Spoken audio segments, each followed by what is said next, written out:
Hello students, मैं काजल अग्रवाल आप सभी का स्वागत करती हूँ आपके अपने स्टूडेंट जंक्शन में। और बच्चों, आप सभी कैसे हैं? आई होप आप सभी बढ़िया होंगे, मज़े में होंगे और स्वस्थ होंगे। और हम आ चुके हैं आपके पास अपनी केस स्टडी के साथ। केस स्टडी की बच्चों 2 क्लासेस ऑलरेडी हो चुकी हैं। ये आपकी तीसरी क्लास है और ये chapter 1 nature and significance of management से रिलेटेड ही हम उसको कंटिन्यू कर रहे हैं आज भी। तो आप पहले ये बताइए कि आपको बच्चों समझ में आ रहा है केस स्टडी के क्वेश्चंस या नहीं, या कुछ प्रॉब्लम है तो प्लीज़ कमेंट सेक्शन में अपने डाउट्स लिखिए ताकि हम समझ सकें और आपको बता सकें कि अगर कहीं क्लैरिफिकेशन की नीड है तो उसके लिए एक डाउट क्लियरिंग सेशन ऑर्गेनाइज किया जा सके। तो चलिए बच्चों, फिर आज की केस स्टडी सीरीज़ को स्टार्ट करते हैं। चलिए एक पॉजिटिव सी स्माइल के साथ। क्वेश्चन देखिए, हमने 8 क्वेश्चंस ऑलरेडी कवर करा दिए थे, अब 9 क्वेश्चन का टर्न है। तो हम पहले क्या करेंगे, मैंने क्या अप्रोच आपको बताया था, पहले पूरा क्वेश्चन नहीं पढ़ना है, पहले ये लास्ट में पढ़ना है कि आखिर हमसे क्या पूछना चाह रहा है। तो पढ़ते हैं भाई। इन द एबव केस, ठीक है, ये केस है, इसमें मैं फाइंड आउट करना है कॉन्सेप्ट ऑफ मैनेजमेंट। ठीक है भाई, कि ऐसा मैनेजमेंट का कॉन्सेप्ट जिसको वायलेट किया जा रहा हो, वायलेटेड हो, और ऐसा कॉन्सेप्ट जिसको अलाउ हो। मतलब हमें ये बताना है कि मैनेजमेंट के कॉन्सेप्ट के बारे में ही बात करना है, लेकिन इस केस को पढ़ने के बाद एक ऐसा कॉन्सेप्ट होगा जिसको हम अलाउ कर रहे होंगे या जिसको फॉलो कर रहे होंगे, और एक ऐसा कॉन्सेप्ट होगा जिसको हम वायलेटेड कर रहे होंगे, मतलब उसका उल्लंघन कर रहे होंगे। तो ये दोनों ही कॉन्सेप्ट्स हैं जो हमें बताना है। और फिर बताना है also tell at which level of management does Amit work. जो अमित है यहाँ वो किस लेवल पर काम कर रहा है, मतलब मिडिल, टॉप एंड लोअर, इन तीनों में से किसी एक पर काम कर रहा है। तो हमें 2 चीज़ों पर फोकस करना है, एक कॉन्सेप्ट ऑफ मैनेजमेंट एंड दूसरा लेवल ऑफ मैनेजमेंट। पहले ठीक है, हमने ये 2 चीज़ें जान ली, अब माइंड वही सेट है कि इन दोनों चीज़ों के बारे में ही डिस्कशन होगा। अब स्टार्ट करते हैं क्वेश्चन को पढ़ना, जिसमें हम क्या करेंगे, पूरा क्वेश्चन एक साथ नहीं पढ़ेंगे बच्चों, पार्ट्स में पढ़ेंगे। और जो लाइन आपको लगेगा कि आपको कॉन्सेप्ट दे सकते हैं उसको आप क्या करेंगे, हाईलाइट करेंगे। उसके बाद जो की पॉइंट्स आपके माइंड में आ रहे हैं, जो उससे रिलेट कर रहे हैं, उसको राइट करेंगे। तो चलिए स्टार्ट करते हैं। Faulty work has a very dynamic plant superintendent Amit. ठीक है भाई, वो एक डायनेमिक प्लांट है जिसमें अमित है, जो who is fond of dealing with tough situation, जिसको पसंद है टफ सिचुएशंस के साथ डील करना। He is perfectionist who believe in doing quality management. वो भाई, ये अभी तक हमें कुछ नहीं पता चला, ये पता चला बस अमित है जो वहाँ काम करता है, जिसको टफ सिचुएशन के साथ डील करना पसंद है, और वो परफेक्शनिस्ट है और बिलीव करता है कि हमें जो भी मैनेजमेंट करूँ मैं क्वालिटी मैनेजमेंट करूँ। ठीक है। Every week he prepare a schedule which help in minimisation of wastage of efforts and time of the department. अब यहाँ से उसके वर्क के बारे में पता चला कि वो हर हफ्ते क्या करता है, शेड्यूल प्रिपेयर करता है। ये कुछ हाईलाइटेड लग रहा है, जो मदद करता है क्या करने में, वेस्टेज को, मतलब एफर्ट्स जो वेस्ट हो रहे हैं उनको भी कम करे, और जो टाइम वेस्ट हो रहा है उसको भी बचा सके। तो कहीं ना कहीं मैनेजमेंट यही तो करता है कि आपके जो टाइम, कॉस्ट, एफर्ट्स हो उसको कम से कम कर सके। तो ये कॉन्सेप्ट का पार्ट लग रहा है, तो अभी हम इसको लाइन कर देते हैं, बाद में देखेंगे। ही हाउएवर इज अपसेट, वो अपसेट है with the cut throat competition among the employees which is having a negative impact on overall production. अब यहाँ एक चीज़ आ गई कि वो अपसेट किससे है, वो सारे काम अच्छे से कर रहा है, मैनेजमेंट अच्छे से कर रहा है, जिसके लिए उसने ये बताया कि वो ये सारी चीज़ें करता है, कि वो एक शेड्यूल प्रिपेयर करता है, ये उसका मैनेजमेंट का पार्ट है। लेकिन अब एक चीज़ और आई निकल कर यहाँ कि ये वो अपसेट है कि कट थ्रोट कॉम्पिटिशन, मतलब गला काट कॉम्पिटिशन है, बहुत ज़्यादा कॉम्पिटिशन है एम्प्लॉयज़ के बीच में, जो कि नेगेटिव इम्पैक्ट डाल रहा है ओवरऑल प्रोडक्शन पर। एक चीज़ समझ में आ गई। पहली चीज़ ये कि वो ये चीज़ों में वेस्टेज को कम करने के लिए कोऑर्डिनेशन, मतलब एक कॉन्सेप्ट मैनेजमेंट का अपना रहा है। और दूसरी चीज़ ये, इन सब करने के बावजूद भी जो उसकी टीम है उनके बीच में क्या है, आपस में नेगेटिव इम्पैक्ट पड़ रहा है, क्योंकि वो एक दूसरे से कॉम्पिटिटिव स्पिरिट बहुत ज़्यादा हाई हो चुकी है। दूसरा पॉइंट ये समझ में आया, even after all such problem he is managing the situation very well. ठीक है भैया, बहुत अच्छे से वो फिर भी अच्छे से सिचुएशन को मेंटेन कर रहा है। On 26 February he inform his boss that target given to him has been achieve with the best quality. उन्होंने इन्फॉर्म किया अपने बॉस को कि जो आपने मुझे गोल दिया था, जो मुझे टारगेट दिया था, वो मैंने टाइम से और अच्छी क्वालिटी के साथ अचीव कर लिया है। ठीक है भाई। Best part was that still 2 days were remaining. ठीक है, स्टिल 2 days वर रिमेनिंग। इसका मतलब क्या है, जो टारगेट, जैसे आपके बॉस आपको टारगेट देते हैं, आपके टीचर आपको क्लास असाइनमेंट के लिए टारगेट देते हैं कि कल तक ये मुझे आप सबमिट कर दीजिए, और आपने उस काम को पहले कर दिया या उसी दिन कर दिया, इसका मतलब क्या, आपने टाइमली चीज़ें कर ली। तो इसमें एक चीज़ देखो, टारगेट जो दिया गया था वो उसने अचीव कर लिया, वो भी बेस्ट क्वालिटी के साथ, और अभी भी 2 दिन बाकी हैं, 2 days रिमेनिंग, मतलब टाइम से पहले चीज़ों को करना। तो एक पॉइंट मुझे यहाँ समझ में आया कि भैया उसने टाइमली काम कर लिया, ठीक है, डेडलाइन ओवर होने से पहले, विच वॉज 28। हाउएवर मतलब 28 को काम कंप्लीट करना था, 26 को कर लिया, इसका मतलब आपने टाइमली कंप्लीट किया टाइम, तो एक टाइमली चीज़ नज़र आ गई, ठीक है। However his boss was not pleased, अभी तक वो संतुष्ट नहीं थे उसके बॉस एज अ कॉस्ट इनक्योर, क्योंकि जो कॉस्ट उसके द्वारा की गई, जो मतलब टीम के द्वारा जो कॉस्ट की गई काम को कंप्लीट करने के लिए, वो जितनी अलाउ थी उससे ज़्यादा थी। इसका मतलब क्या है, जो वर्क असाइन किया गया कि भाई ये काम 28 फरवरी को करना है, तो उसने 26 को कर दिया, मतलब चीज़ों को टाइमली कंप्लीट किया। तो इसमें कौन से फॉलो हो रहा है बताओ, टाइम से जब हम चीज़ों को कंप्लीट करते हैं तो मतलब इफेक्टिवनेस फॉलो हो रहा है। और एक दूसरी चीज़, इन्होंने बोला टाइम से काम तो कंप्लीट कर लिया, लेकिन जो कॉस्ट आई उस काम को कंप्लीट करने में, वो for the completion of the job is more than the allow limit, मतलब जितनी लिमिट आपको दी गई थी उससे ज़्यादा खर्च किया। इसका मतलब क्या है, कॉस्ट का आपने ध्यान नहीं रखा। तो ना कॉस्ट का ध्यान नहीं रखा, इसका मतलब क्या है, क्वालिटी नहीं थी और कॉस्ट बहुत ज़्यादा हो गई, वेस्टेज हो गई रिसोर्सेज की। तो यहाँ हमने क्या चीज़ फॉलो नहीं की, इफ़िशियंसी, क्योंकि इफ़िशियंसी बताती है कि काम को टाइम से ही करना ज़रूरी नहीं है, बल्कि काम में क्वालिटी होनी चाहिए और आपके कॉस्ट या रिसोर्सेज का वेस्टेज नहीं होना चाहिए, जो चीज़ आपने यहाँ की। भाई मुझे एक चीज़ नज़र आती है कि टाइमली काम करने पर जो कॉन्सेप्ट उन्होंने फॉलो किया दैट इज़ इफेक्टिवनेस, ठीक है, लेकिन जो चीज़ फॉलो नहीं की है कॉस्ट की वजह से, वो क्या दिख रहा है, इफ़िशियंसी, कि उन्होंने इसको वायलेटेड किया, ठीक है। अब ऊपर अगर हम बात करें, ये 2 लाइन्स हमने हाईलाइट की थी और इसमें हमें क्या समझ में आया, पहले ये देखते हैं, कट थ्रोट कंपटीशन। जब आपके कंपनी में काम करने वाले एम्प्लॉयज़ के बीच में इतना कंपटीशन में, गला काट प्रतियोगिता, एक दूसरे के पीछे पड़े रहते हैं कि कभी कोई गलती करे तो उसकी शिकायत जाकर बॉस से करें, तो इसका मतलब क्या है, आपस में क्या नहीं है, कॉपरेशन ही तो नहीं है, इसी की तो कमी है, लैक ऑफ कॉपरेशन की। आप लोगों के बीच में बिल्कुल भी सहयोग या सद्भावना नहीं है। तो सहयोग की भावना नहीं है मतलब कॉपरेशन नहीं है, तो इसका मतलब क्या चीज़ नहीं है, क्या चीज़ का वॉयलेट कर रहे हैं, जो मैनेजमेंट के अकॉर्डिंग होना चाहिए, दैट इज़ कॉपरेशन। तभी मुझे ये समझ में आया कि एक तो कॉपरेशन नहीं था और एक इफ़िशियंसी के साथ काम नहीं किया। तो भाई ये 2 चीज़ें तो मैंने पता कर ली जो कि वॉयलेटेड हैं यहाँ इसके अकॉर्डिंग। और सेकंड क्या है, सोचो इसमें ऐसी कौन सी लाइन है जो हमें ये क्लू दे सकती है, ध्यान दिया नहीं दिया। देखो वो क्या करता था, भले ही उसकी टीम कैसी भी हो, आपस में चाहे एक दूसरे के पीछे पड़े रहते हो हाथ धोकर, लेकिन उसका काम ये था कि वो मैनेजमेंट करने में बहुत ही अच्छा था। हर हफ्ते वो शेड्यूल बनाता था और जो हमेशा कोशिश करता था कि जो एफर्ट्स हों वो वेस्ट ना हो और जो टाइम हो वो भी वेस्ट ना हो। इसका मतलब क्या है, चीज़ों में कोऑर्डिनेशन बनाकर चलता था कि रिसोर्सेज, टाइम, कॉस्ट, एफर्ट्स, इन सारी चीज़ों की वेस्टेज ना हो। तो ये अमित के थ्रू कोऑर्डिनेशन बहुत अच्छे से फॉलो किया जा रहा है। कोऑर्डिनेशन एक अलग चीज़ होती है, कोऑपरेशन अलग होता है। कोऑर्डिनेशन का मतलब है जो एक्टिविटीज़ हैं उनमें बैलेंस बनाकर चलना, या जो आप एफर्ट्स देना चाह रहे हैं उनमें बैलेंस बनाकर चलना ताकि रिजल्ट अच्छा रहे। और कोऑपरेशन क्या होता है, लोगों के बीच में होता है कि आपस में आप एक दूसरे के लिए कितना कोऑपरेटेड है, कितना एक दूसरे का सहयोग कर सकते हैं। तो भाई देखिए अब इसमें क्या चीज़ फॉलो हुई। तो अमित किस लेवल पर काम कर रहा है, क्या अमित पॉलिसी बना रहे थे, जो अमित उसमें काम करते हैं वो क्या कर रहे थे, क्वालिटी मैनेजमेंट कर रहे थे। जो आपस में डिपार्टमेंट्स हैं उनकी एक्टिविटीज़ में कोऑर्डिनेशन बनाने की कोशिश कर रहे थे। इसका मतलब ना तो वो लोअर लेवल पे काम कर रहे हैं ना वो टॉप लेवल पे काम कर रहे हैं, वो क्या कर रहे हैं, मिडल लेवल मैनेजमेंट पे काम कर रहा है।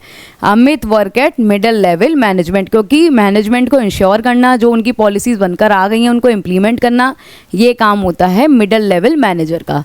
तो ये सारे क्वेश्चंस के आंसर आपके आ चुके हैं। अब चलते हैं नेक्स्ट केस स्टडी पर। अब हम देखते हैं अपना दूसरा क्वेश्चन केस स्टडी का। इस केस में क्या किया गया है भैया, concept of management was missing. इसमें आपको ये बताना है कि ये जो केस दिया है इसमें कुछ एक ऐसा मैनेजमेंट का कॉन्सेप्ट है जो मिसिंग है, तो आपको उसको पता करना है। ठीक है भैया, मैनेजमेंट का कॉन्सेप्ट ध्यान में रखेंगे कि ऐसा कौन सा है जो ऊपर फॉलो नहीं किया गया है, और also identify it's characteristic highlighted air. और ये भी पता करना है कि ऐसे जो कॉन्सेप्ट मिसिंग है ना, उसी के ही ऐसे कौन से फीचर्स हैं जो यहाँ प्रेजेंट हैं।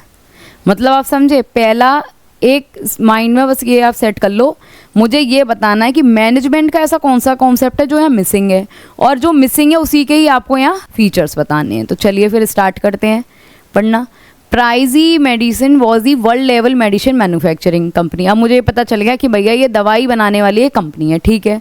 However, recently its fame had come down under the impact of resignation put forth by two of its departmental head। One by one पढ़ेंगे पार्ट्स में।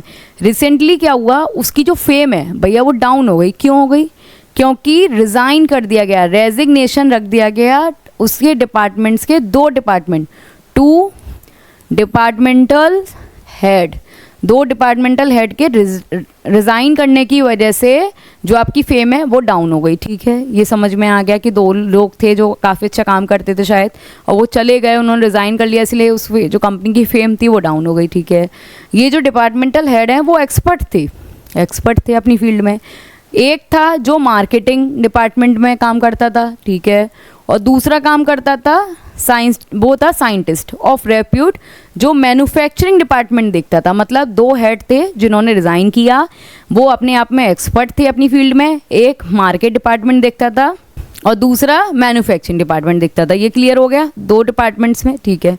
अब टॉप लेवल मैनेजमेंट ने एक मीटिंग की और उसमें ये पाया कि ये दोनों ही जो डिपार्टमेंटल हेड है ना वो स्पेशलिस्ट हैं। ये तो हमें पहले ही पता चल गया कि भाई वो मार्केटिंग का है, वो मैन्युफैक्चरिंग का है, और दोनों ही अपने फील्ड में एक्सपर्ट हैं। मतलब कहीं ना कहीं वो क्या फॉलो कर रहे हैं, स्पेशलाइजेशन फॉलो कर रहे हैं, ठीक है।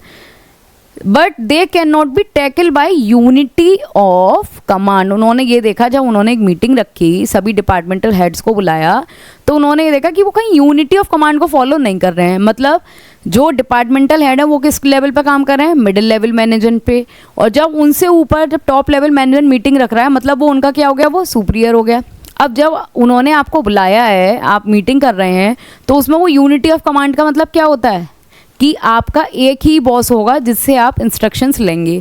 तो जब टॉप लेवल मैनेजमेंट बॉस किसका हो गया, मिडिल लेवल मैनेजमेंट का। उन्होंने ये पाया कि भाई ये दोनों जो अपने आप में डिपार्टमेंटल हेड हैं वो इतने स्पेशलिस्ट बन गए हैं खुद के लिए कि वो हमारी यूनिटी ऑफ कमांड को फॉलो ही नहीं कर रहे हैं, वो मेरी बात सुन ही नहीं रहे हैं। उन्हें ये पता चला, तो दे वर ईगोइस्टिक, काफ़ी ज़्यादा ईगोइस्टिक हैं, और दे वर स्पेशलिस्ट, शायद इसीलिए कि वो खुद को इतना एक्सपर्ट समझते हैं कि वो किसी दूसरे की बात, अपने बॉस की बात को फॉलो भी नहीं कर रहे हैं।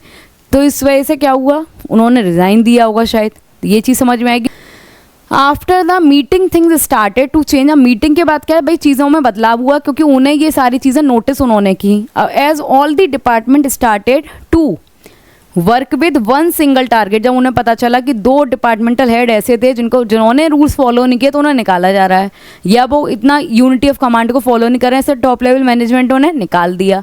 तो भाई इस वजह से क्या हुआ, बाकी सब भी अब सतर्क होते हैं ना, कहते हैं एक को डांट पड़ जाती है तो बाकी सब तो सीधे हो ही जाते हैं। बाकी सब ने क्या सोचा, जो डिपार्टमेंट्स थे, अदर डिपार्टमेंट्स, उन्होंने सोचा स्टार्ट कर दें काम करना एक ही सिंगल टारगेट के साथ, क्या हमारा एक ही टारगेट रहेगा, और giving the company it's loss fame, और जो फेम हमारी कंपनी ने खो दी है उसको क्या कर लें, गेन कर लें।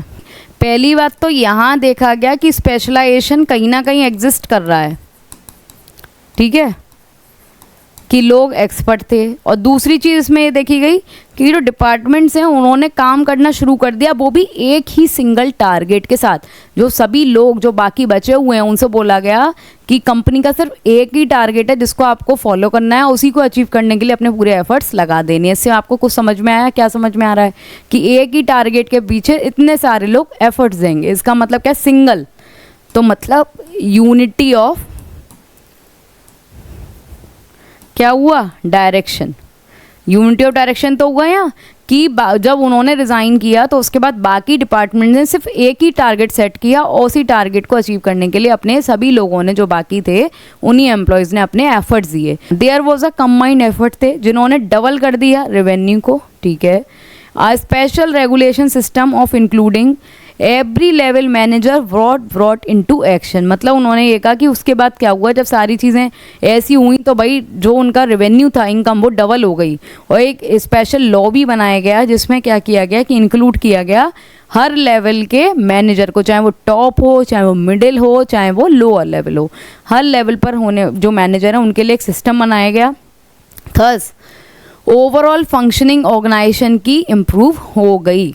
और दूसरी चीज़ हमें यहाँ क्या समझ में आई कि एक सिस्टम बना दिया गया, रेगुलेशन सिस्टम, जो हर लेवल पे काम कर रहा है। इसका मतलब क्या है, हर लेवल का मतलब क्या है, हर लेवल पे जब चीज़ें हो रही हैं इसका मतलब क्या चीज़ फॉलो हो रही है, परवेसिव। इसका मतलब क्या है, कोई भी रूल्स या रेगुलेशंस होंगे वो सभी के लिए होंगे। तो यहाँ क्या चीज़ आ रहा है, परवेसिव। और यहाँ जो चीज़ आपको अब ये चीज़ समझ में आ गई कि मैंने ये तो पता कर लिया कि भाई फीचर्स क्या हैं, ये सारी चीज़ों को पढ़ाकर यूनिटी ऑफ डायरेक्शन निकल के आता है। एक मुझे ये समझ में आता है कि सभी लेवल पर काम हो रहा है, मतलब परवेसिव, सभी के लिए एक जैसे रूल्स रेगुलेशंस होंगे, ठीक है। अब क्या चीज़ मिसिंग थी, कौन सा कॉन्सेप्ट ऑफ मैनेजमेंट बच्चों यहाँ मिसिंग था, यहाँ जो मिसिंग था ये देखो आपको बताया गया, स्पेशलिस्ट थे, ठीक है, यूनिटी ऑफ डायरेक्शन था, ठीक है, सभी के लिए लेवल पर काम कराया गया, मतलब सभी लेवल पर चीज़ें चल रही हैं, pervasive.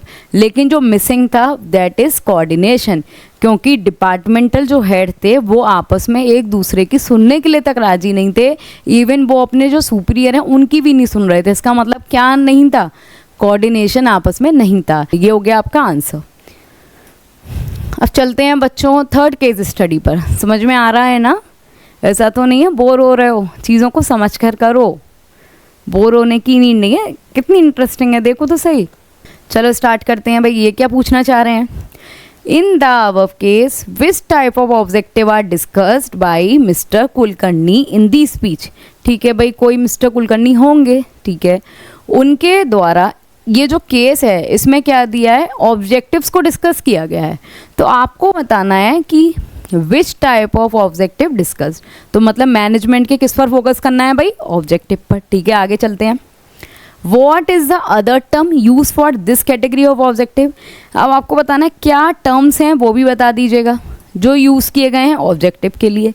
Eight which level of management does Rajesh work, और तीसरी चीज़ ये बतानी है कि किस लेवल पर, लोअर पे, मिडिल पे या फिर क्या टॉप पर राजेश काम करता है। अब देखते हैं इसमें राजेश कौन है भाई, तो हमें किस पर फोकस करना है, एक तो लेवल ऑफ मैनेजमेंट बताना है और दूसरी चीज़ बतानी है ऑब्जेक्टिव, कि मैनेजमेंट का कौन सा ऑब्जेक्टिव यहाँ नोट किया जा रहा है। तो ठीक है भाई, आगे चलते हैं, पढ़ते हैं। Ice air manufacturers are the leading AC manufacturer. अब मुझे पता चला कि ये एक एसी मैन्युफैक्चरिंग वाली कंपनी है। ठीक है भाई, कोई बात नहीं। On meeting the record target they decided to give prize to the best worker of the year. Meeting में उन्होंने ये डिसाइड किया कि जो भी टारगेट अचीव कर लेगा उसको हम बेस्ट वर्कर का अवार्ड देंगे। ठीक है, आगे बढ़ते हैं। राजेश है जो बहुत ही ज़्यादा डिवोटेड वर्कर है, win the prize of the best worker. Rajesh को बेस्ट वर्कर का अवार्ड मिल गया। ठीक है, वो बहुत ही ज़्यादा खुश है। ठीक है, खुश है। आगे बढ़ते हैं। मिस्टर कुलकर्णी, देखो यहाँ मिल गए मिस्टर कुलकर्णी, जो क्या है, सीईओ हैं कंपनी के। इसका मतलब वो किस पर काम कर रहे हैं, टॉप लेवल मैनेजमेंट पर। Give a heart touching speech, वो बहुत अच्छी स्पीच देते हैं। He tells all the worker present, जो भी मतलब वर्कर्स वहाँ प्रेजेंट थे उनको उन्होंने बोला कि कंपनी को should reach new height this year. उन्होंने भाई पहले टारगेट सेट कर दिया, अभी बस ये पता चला कि वो टॉप लेवल पे काम कर रहे हैं और राजेश है जिसको बेस्ट वर्कर का अवार्ड मिला है। इसका मतलब वो क्या है, वर्कर है। तो आपने ये चीज़ नहीं नोटिस की कि वर्कर है, और वर्कर किस पर होते हैं, मैनेजर होते हैं। सारे ही मैनेजर होते हैं, चाहे वो टॉप लेवल पर हो, मिडिल लेवल पर हो या लोअर लेवल पर हो। लेकिन इन्होंने क्या यूज़ किया उसके लिए, वर्ड वर्कर। इसका मतलब वो किस पर काम कर रहा है, वो किसी भी तीनों लेवल पर काम नहीं कर रहा है, वो वर्कर है। इसका मतलब वो क्या है, नॉन मैनेजरियल स्टाफ है। मैनेजरियल स्टाफ, वो मैनेजर मतलब लेवल ऑफ मैनेजमेंट से बिलोंग ही नहीं करता है, तभी तो उसे बेस्ट वर्कर का अवार्ड मिला है, ना कि मैनेजर का। एक क्वेश्चन का आंसर देखो कितनी इजीली निकल गया।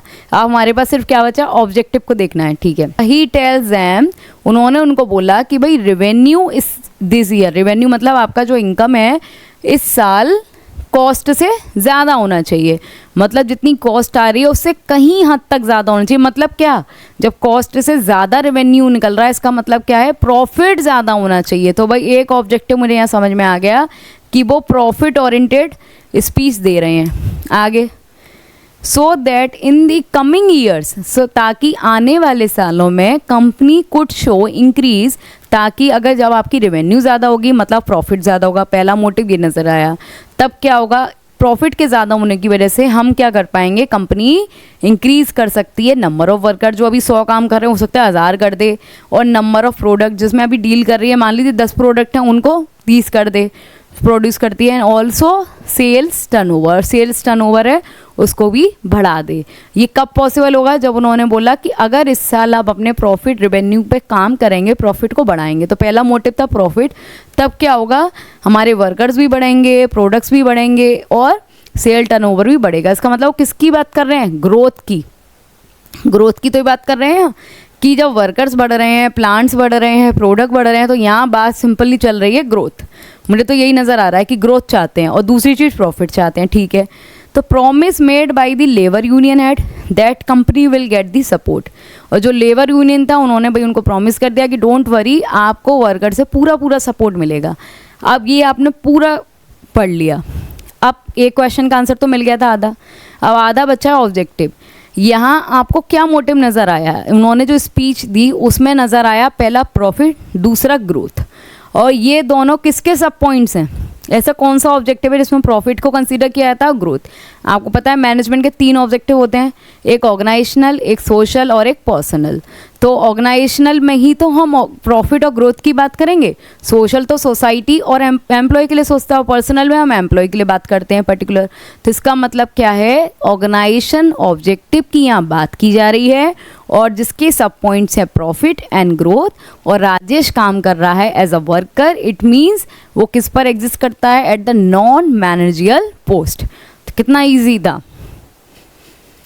घबराते हो, देखो प्रॉफिट, ग्रोथ, ऑर्गेनाइजेशन ऑब्जेक्टिव, और किस पर काम कर रहा है, नॉन मैनेजियल लेवल पर। चलते हैं नेक्स्ट क्वेश्चन पर। In the above case which 2 functions of management have been discuss. अब भाई यहाँ तो बात सिर्फ ये चल रही है कि मैनेजमेंट के ऐसे कौन से 2 फंक्शंस हैं वो भी जो डिस्कस किए गए हैं, और very important concept of management also has been overlooked. और कुछ 2 चीज़ें हैं, पहली चीज़ इसमें मैनेजमेंट के 2 फंक्शंस देखने हैं आपको, कहीं ना कहीं इसमें कुछ फंक्शंस हैं जो आपको नज़र आएंगे इस केस स्टडी को पढ़ने का, जो कि 2 होंगे। और सेकंड चीज़ उन्होंने बोला है कि एक मैनेजमेंट का कॉन्सेप्ट भी है जो इसमें छुपा हुआ है, जो कि मिसिंग है बट उसे होना चाहिए था।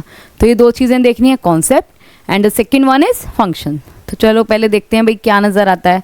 White camel sports limited has recently given job to 2 employees. ठीक है, उन्होंने 2 एम्प्लॉयज़ को जॉब दी है। राजेश जॉब दी है, इग्नोर मत करो, गिवन जॉब टू 2 एम्प्लॉयज़, इसका मतलब जॉब देना, इसका मतलब 2 एम्प्लॉयज़ को आपने जॉब दी है, 2 एम्प्लॉयज़ को आपने हायर किया। और हायर हम किस फंक्शन में करते थे, कुछ याद आ रहा है, यहाँ क्या चल रहा है, जॉब देकर आपने 2 पर्सन्स को प्लेस कर लिया, और जब आप राइट पर्सन को राइट जॉब के लिए प्लेस करना, ये किसका पार्ट था बच्चों, स्टाफिंग का। तो यहाँ चीज़ क्या फॉलो हो रही है, स्टाफिंग, कि हमने 2 लोगों को रखा। ठीक है, Rajesh has better work experience as a, Rajesh is bit older, Rajesh एक लड़का है जिसको बहुत ही अच्छा वर्क एक्सपीरियंस है, और राजेश बिट ओल्डर थोड़ा बड़ा भी है उससे, और उसको एक्सपीरियंस भी है, और उसने काम भी किया हुआ है MNCs में। ठीक है भाई, एक तो राजेश है। However both are paid equally, इसका मतलब जो 2 लोग हैं जिनको हमने हायर किया, हायरिंग की, इसका मतलब हमने क्या फॉलो किया, कौन सा function, staffing.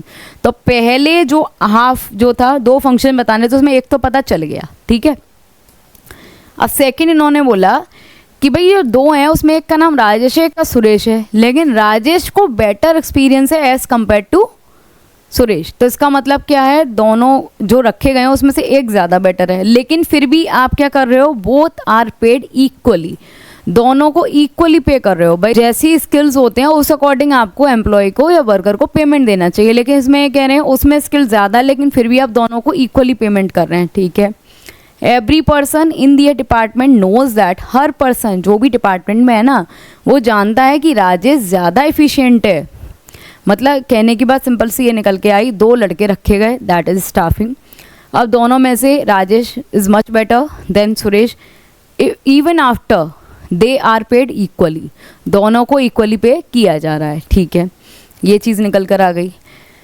Definitely they see a mismatch, मतलब कंप्लीटली आपको ये नज़र आ रहा है कि दोनों की इफ़िशियंसी जो है ऑर्गेनाइजेशन में एम्प्लॉयज़ की और उनकी सैलरी है, दोनों में मिसमैच है। एफिशिएंसी किसी की ज़्यादा है लेकिन फिर भी उसे अंडर पेड किया जा रहा है, और किसी की इफिशियंसी कम है लेकिन उसे फिर भी ओवर पे किया जा रहा है। तो दोनों में कंप्लीटली क्या है, mismatch. Efficiency equal to salary होनी चाहिए ना, लेकिन ऐसा नहीं है, जितनी इफिशियंसी है उससे ज़्यादा आप उसे पे कर रहे हो, जहाँ इफिशियंसी ज़्यादा है वहाँ कम पे कर रहे हो। इसका मतलब स्टाफिंग का जो एक पार्ट है उसमें कहीं ना कहीं ये मिसमैच है, जो चीज़ नहीं होनी चाहिए। मार्केटिंग डिपार्टमेंट ने ये बोला कि इस साल आपको 10,000 यूनिट स्पोर्ट आइटम के सोल्ड करने हैं, ये टारगेट है, ठीक है। मार्च के महीने पता चला कि सिर्फ कितने सेल हुए, 6,000, एंड डेविएशन वॉज 4,000 यूनिट। इसका मतलब यही है ना, 10,000 टारगेट था, 6,000 आपने एक्चुअल में सोल्ड किए, इसका मतलब डेविएशन कितने का होगा, कितना आप नहीं कर पाए, 4,000। तो यहाँ इन्होंने पहले यूज़ किया डेविएशन। डेविएशन हम कहाँ बोलते थे, जहाँ हम एक्सपेक्टेड और एक्चुअल को कंपैरिजन करते थे, कहाँ तक, कंट्रोलिंग, भूल जाते। और ये भी क्या है, फंक्शन, किसका, मैनेजमेंट का। तो यहाँ ये क्या पूछ रहा था, 2 फंक्शंस बता दीजिए, जिसमें हमने एक पहला नज़र आया हाफ में स्टाफिंग, जिसे हमने हायर किया, दूसरे में टारगेट सेट किया, एक्चुअल परफॉर्मेंस से हमने कंपैरिजन किया, इसका मतलब कंट्रोलिंग, ठीक है। ये 2 फंक्शंस हो गए। इन दी मंथ ऑफ अप्रैल, और फिर अप्रैल में ये और बता रहे हैं कि 8,000 यूनिट सोल्ड हुए, फिर भी भैया डेविएशन एग्जिस्ट कर गया 2,000 का। और डिस्पाइट दीज डेविएशन, इतने डेविएशंस आ रहे हैं कि आप एक्चुअल परफॉर्मेंस हमेशा कम दे रहे हैं एज़ कम्पेयर टू एक्सपेक्टेड। तो भाई जब टारगेट सेट कर रहा है सामने वाला, इसीलिए टारगेट सेट करता है ताकि आप उस टारगेट को अचीव कर पाएँ, ना कि इसीलिए कि हर बार एक्चुअल परफॉर्मेंस बहुत ही ज़्यादा बेकार है। तो भाई हर महीने ये हुआ, मार्च में भी यही हुआ, फिर अप्रैल में भी यही हुआ, लेकिन स्टिल इसमें बोल रहे हैं कि कोई भी एफर्ट्स नहीं किए जा रहे हैं कि हम ये देख लें कि आखिर ये गैप इतना क्यों आ रहा है। हमारा आधा क्वेश्चन क्या कहता है कि कुछ इंपॉर्टेंट कॉन्सेप्ट के मैनेजमेंट हैं जो ओवरलुक किए जा रहे हैं फंक्शंस के अंदर ही। अब आप बताइए कि स्टाफिंग में क्या ओवरलुक किया गया। ये ओवरलुक किया गया कि इन्होंने जो इफ़िशियंसी थी उस वर्कर की जिसको आप अपॉइंट कर रहे हैं और उसकी सैलरी में क्या रख दिया, मिसमैच। इसका मतलब ये कॉन्सेप्ट आपने ओवरलुक किया जो कि मैनेजमेंट नहीं सिखाता है। और सेकंड चीज़ इसमें क्या ओवरलुक किया गया कि भाई ठीक है, टारगेट भी आप सेट कर रहे थे और जो एक्चुअल परफॉर्मेंस आ रही थी उसको मेज़र कर रहे थे, फिर कंपैरिजन करके डेविएशन पता कर रहे थे, लेकिन हर बार सिर्फ डेविएशन ही पता करोगे कि इतना आपने नहीं किया, इतना आपने नहीं किया। आप उस डेविएशन को इम्प्रूव करने के लिए कुछ एफर्ट्स तो लोगे, जो इसमें साफ साफ लिखा है कि भैया एफर्ट्स लिए ही नहीं है। तो कंट्रोलिंग ने ये मैनेजमेंट का कॉन्सेप्ट इग्नोर किया। तो ये थे आपका आंसर, जिसमें 2 फंक्शंस पता करने थे, पहला स्टाफिंग, दूसरा कंट्रोलिंग।